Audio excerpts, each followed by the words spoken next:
Do you know how bad it is for you to have to like do 4 videos at once? It's even worse too because I don't know what the buff is at first, so I kind of had to hold off until like the actual game release come out so then I can actually do the review, which took a while longer than I expected, but I managed to get it done somehow, so it's all good, I guess. First is Cecil, a free unit of this collab, and is surprisingly the best unit of this collab. When is the last time that you think that you remember a free unit was the best unit in the entire collab? Like, huh? Cecil is a warrior who is focusing more on tanking than doing damage. He do have a few damaging skill, but those skills are more focusing on shield shaving than actually damaging the enemy. For example, Soul Hitter is a sword attack that can hit Dark, and is focusing on debuffing the enemy. This one also has like, you also take 20% HP damage, but I have no idea why exactly. He has nothing in this kit that synergizes with the HP loss like Audio ring about, so I think that this is just like for favor, like for the flavor of the skill. I guess like using this skill costs you damage even though it really has no synergy with anything else in this kit, so... If anything, this skill is actually anti-synergized with this kit because he is the one that is going to be hit the most in his team. So overall, you really want him to have as much HP as possible. Honestly, use this when you know that you're safe for the turn. Please don't just use this and spam for any turn or else your tank might actually die, so... Luminous Blast is his main skill and it's also a very strong skill. It's a 3-hit that will be a 5-hit most of the time, as long as Cecil has Paladin, which for Cecil, getting Paladin's stats effect is extremely easy for him. So most of this time, when you are not in danger of dying, you will spam this 5-hit AoE light. As for his main support skill, he has Cover. The same cover that Oberic had, but is actually better. In addition to doing everything that a cover does, which is redirecting attack to yourself and granting yourself a damage reduction, and also going first before everything else in this game, this cover also protects one ally from any AoE attack, which is something that other cover skill does not do. Even someone like Fury EX does not do this able to do this. That's why he is so good as a tank.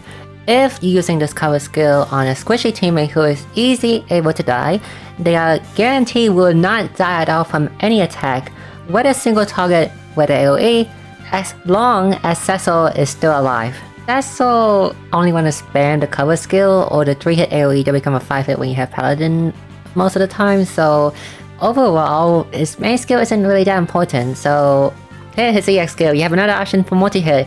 6-hit this time, honestly, you should just spam his main skill, either cover or the AoE skill. Cecil passive make him better at tanking, and it's a really good passive on top of that. His first passive is Dark Bane, which is whenever he's attacked, he restores 10% of damage taken. So essentially, he has like a 90%, 10% damage reduction of all time, so it's really good.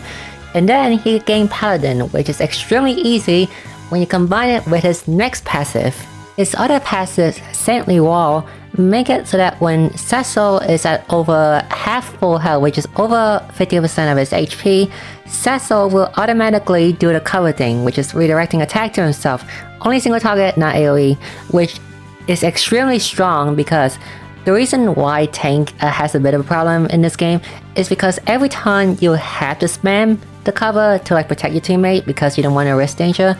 With this skill, with this passive, if your teammate is not in the danger of dying, you can just use other skill instead of spamming his cover skill. And only when the enemy is about to unleash a super powerful attack, then use the cover, granting himself damage reduction and also making sure one ally will never die no matter what. This is why Cecil is the best tank in the game, the best hit tank. He can tank a lot of stuff, he can tank AoE stuff, and he can tank automatically on his passive. It makes him such easier to use compared to other tank like Oberic and honestly even Fury EX in my opinion. And finally, his ultimate is his ultimate, which is the same as his EX skill, it just hit without any extra benefit. This one gained Paladin, but Cecil most of the time has too much Paladin anyway, so like there's really no point. I wish like both his EX skill and his ultimate does more, but it doesn't. So you still have his main cover skill, so it's all good I guess. I will also add a score rating to indicate how good of a unit is and how much of a must pull they are. For Cecil, he is a free unit, so the score rating doesn't matter as much, but for me, he gets a 7.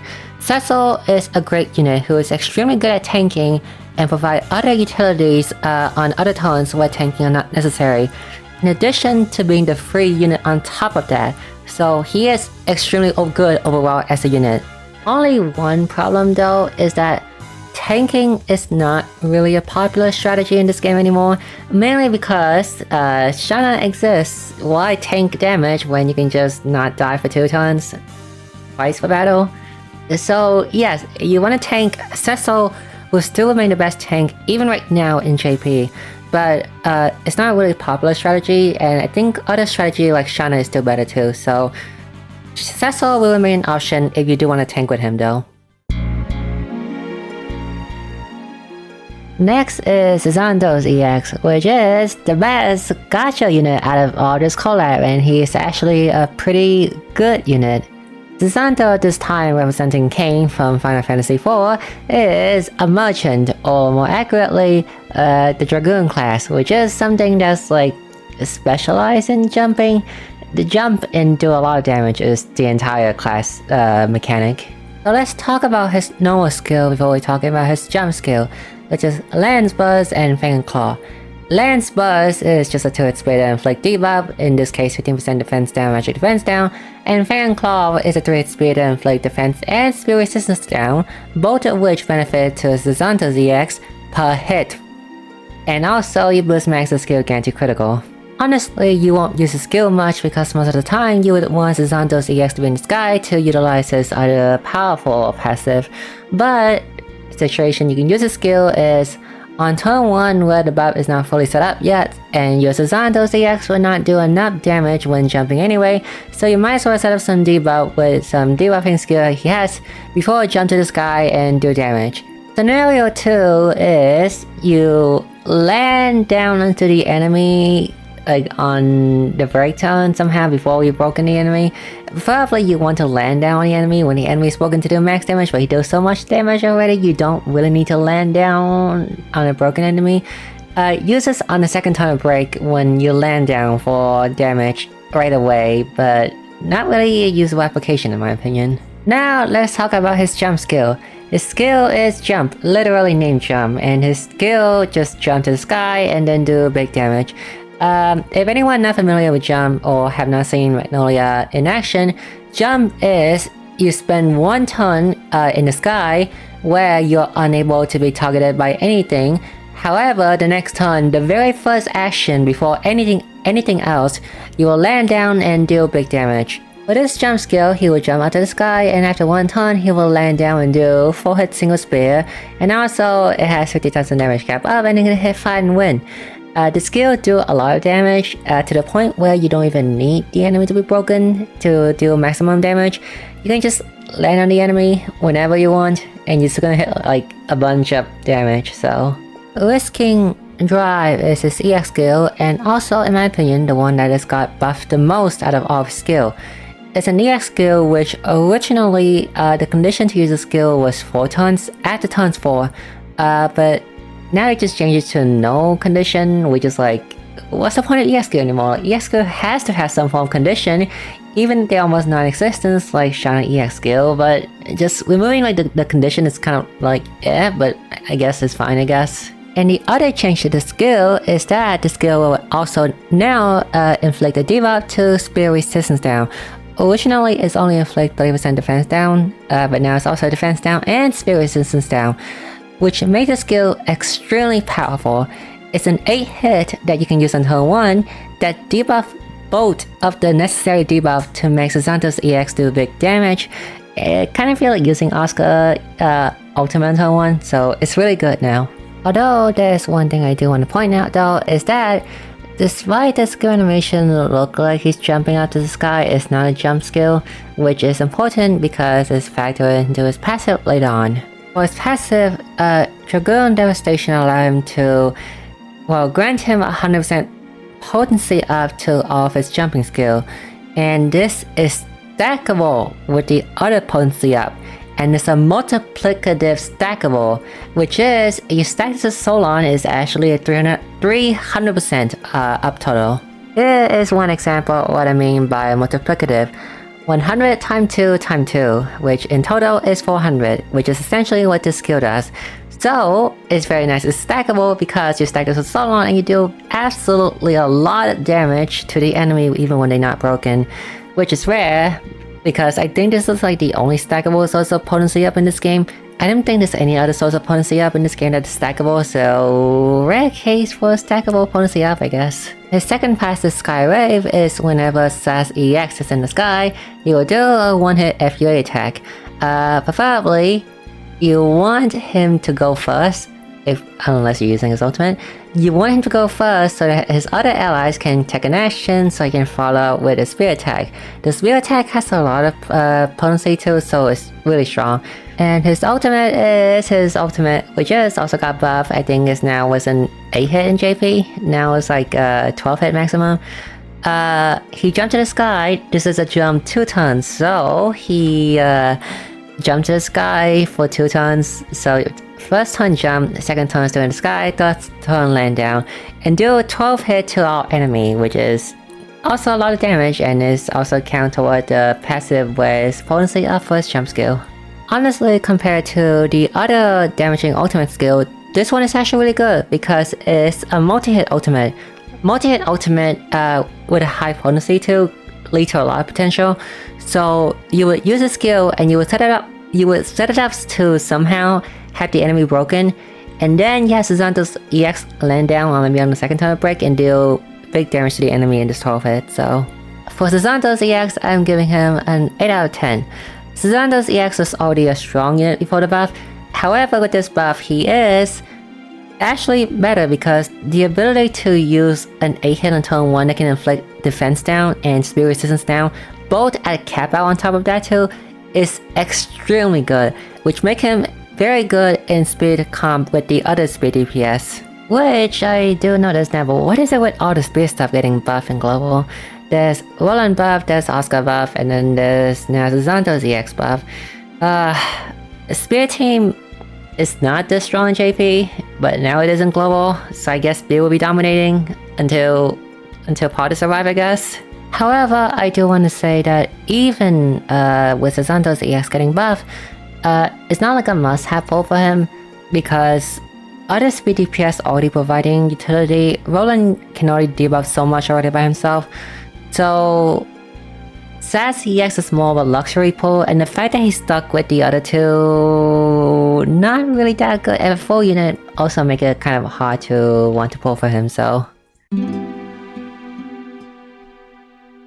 Next unit is Ophilia EX, which in this case she is representing Rydia from Final Fantasy IV, and she is a summoner.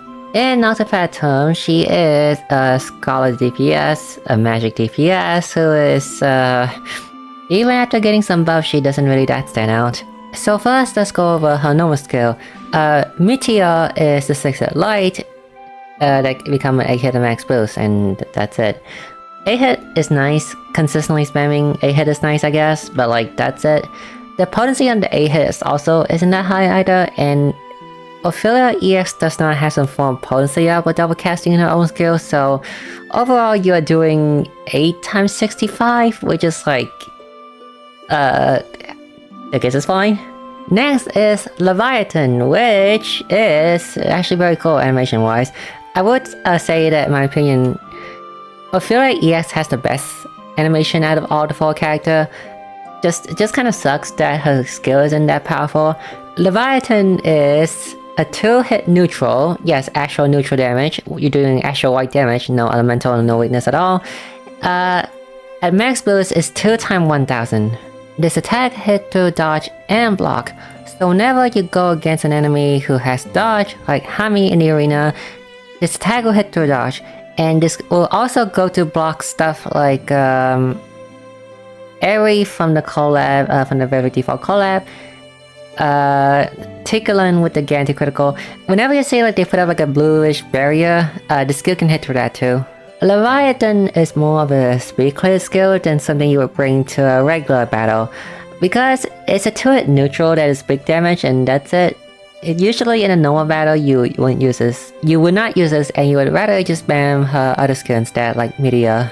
Her EX skill is Dragon, which is just a 1-hit light that has the same direct hit property as Horizon, and also grants herself Eidolon Blessing. Eidolon Blessing is Ophilia EX main buff, which reduces her latent power cooldown to 0. And speaking of latent power cooldown, all her other summon is all on her latent power. Ifrit, Shiva, and Rama. They are essentially 6-hit AoE that also has the same direct hit property as the Leviathan, and just use them whenever the situation arises. It's kind of like a Cyrus thing. Her other passive is Eidolon Blessing.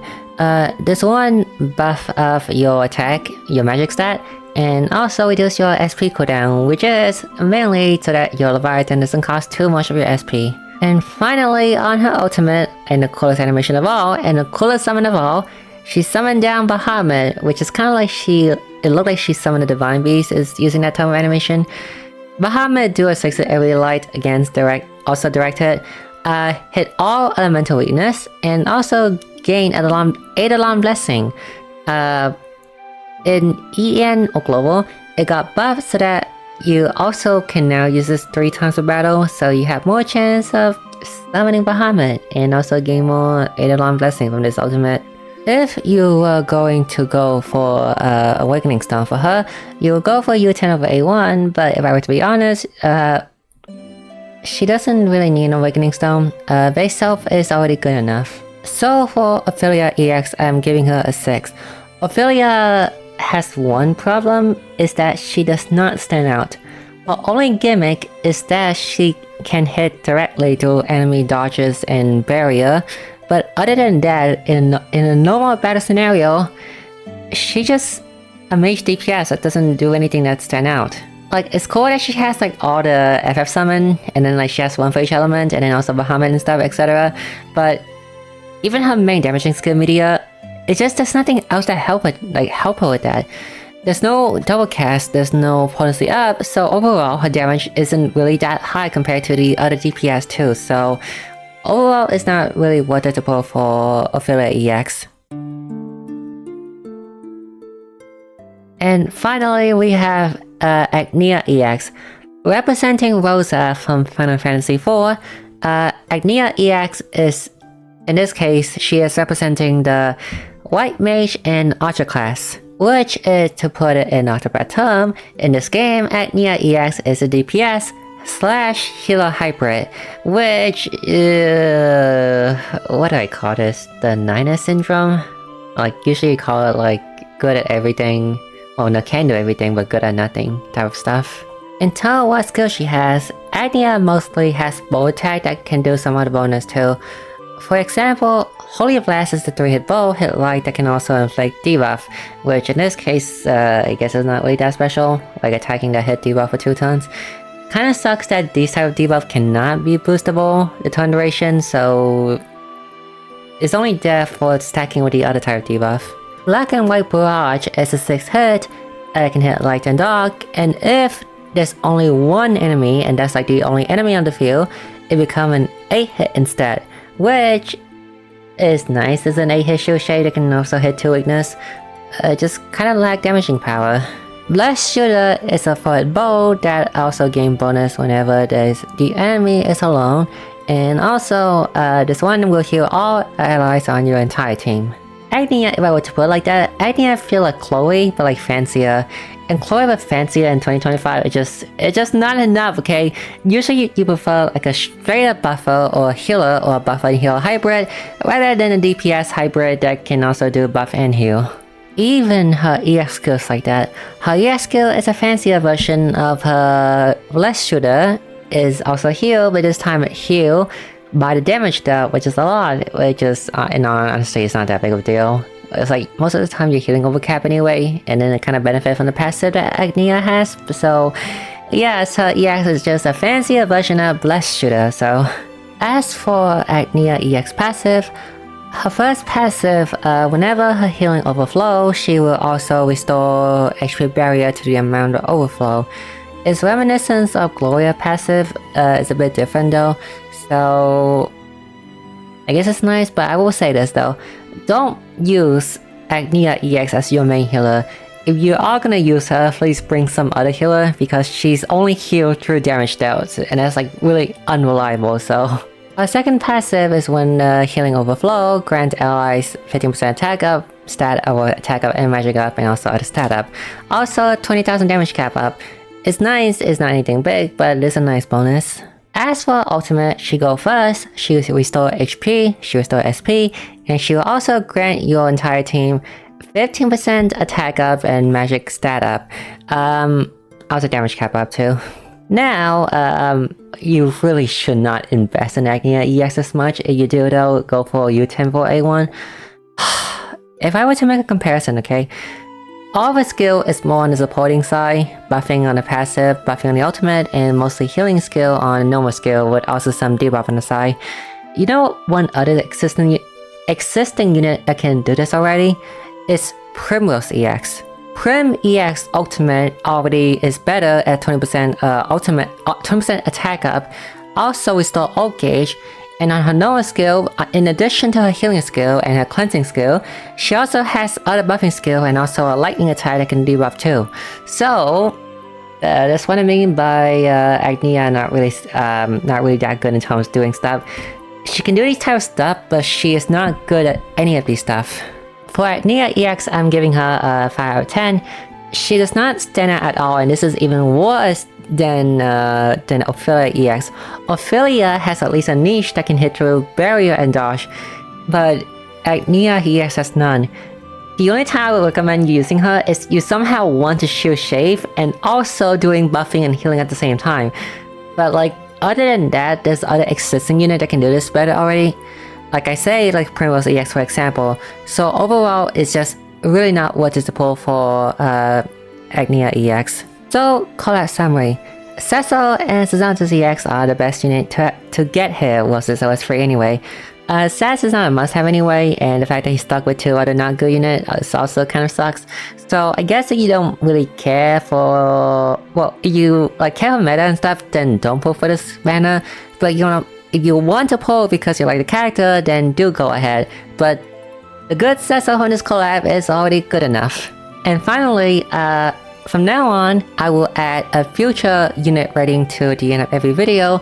This is replacing like the whole skill showcase I do at the end because there's a few reasons why I do want to replace the skill showcase thing. Number one is that in the JP server there is a new feature where you can now go into test trial battle with the new character. So you can just go in by yourself and see all the skill animation and stuff by yourself. Number two is that it seems that most of my viewers doesn't know a lot about JP. Like even if they do know what unit coming, they don't really know the power of what they do. So it's great for me to showcase that power too, so people know what to expect to pull and not to pull in the future. As for what the number and the ratings represent, they represent how impactful it is if they are releasing in the assumed order right here, right now into the global server. So for example, if Tiziano were to release here, his rating is accounted for the fact that the new collab has been released after the Ever 4 collab has been released, which I highly doubt that's the thing by the way, but assuming that it is, then that is his current rating right now if that were to happen. Do note that this is not like the final rating for the character, like this is not accounting for other server buff or for the global buff eventually, or also for the release order. Some unit, if they release later than usual, the rating will also go down. For example, like Hikari recently released too late and poor Hikari. As for the score rating, explaining the entire thing might be a bit too much, so I'll just explain it from 8 and above. For an 8, 8 would mean that a character is a great unit, but they are not a must-have. A 9 would be that they are a very great unit, however, there is 1 or 2 flaw that is holding them back from being a 10. And 10 is that they are extremely good, extremely impactful, and is good no matter where you go, which an example that we already have in global in this case would be Shana. The list includes the upcoming 8 unit following the JP release order, and I will update this list for every review video from now on.